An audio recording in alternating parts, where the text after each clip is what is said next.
Since I was in grade 10, I wanted to teach. Throughout high school and for my entire life, I've been a Christian, and the Christian values I am taught in my Baptist church, which is more conservative, along with my family, have shaped my thinking and faith, and have a strong influence on me, while my faith is the core of everything I try to do, which in turn will impact my teaching, and kind of the philosophy along with that.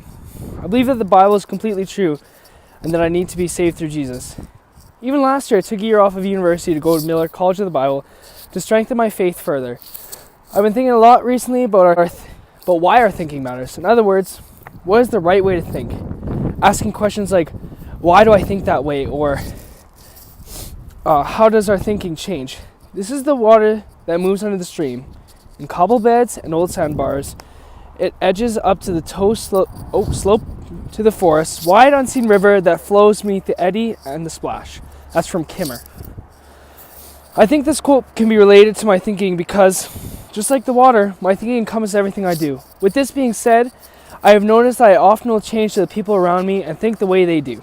I think about this all the time when I sit in ESCI class, and my reaction in that class was often to shut down or ignore what was being said. I would listen enough to understand the background of many things in class being said, and I figured it often sounded like universal teaching, which is the idea that all paths lead to the same end. Another way of saying that is that it doesn't really matter what you do, so long as you respect Earth and try to live in harmony with others. I do not believe this is the right way to live, as I believe that living for Jesus is the only way we should live. In all honesty, I'm still trying to live this out for people that live in a different way than me. I do not want to be disrespectful, but I also do not want to live in a way that goes against what I believe, because I believe faith is more important than what others think of me. Beyond this, what really impacted me and honestly changed my way of thinking dramatically was one of the last days of class when we played with the compost. During this time, I was going through this thing where I was really upset about people I believe are lost. In my faith, there's a reality of living separated from Jesus, which is hell. When in class we said things like pouring coffee in the earth to give back, or that worms are just as deserving of our love as humans, I hit a breaking point. I totally disagree with this, and combined that I was sad for other people, I shut down. I was angry and wanted to be alone. I wanted just to be done. We went into the back to dig in the compost. I nearly left 3 different times, but I couldn't do it without feeling guilty. Talking with Audrey helped me so much.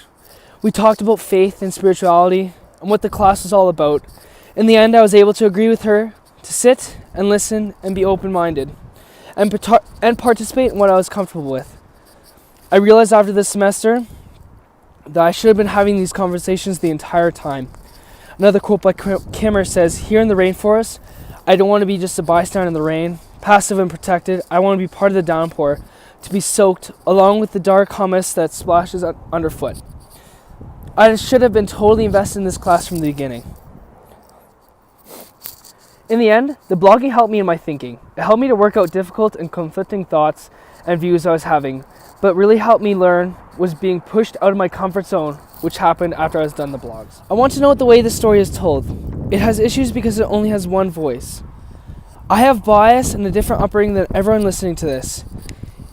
Even how this is told chronologically, which is a Western way of storytelling, shows the bias. In reality, my learning in this class has been anything but planned out. Think of inquiry-based learning and how it is messy and in a different order than start to finish.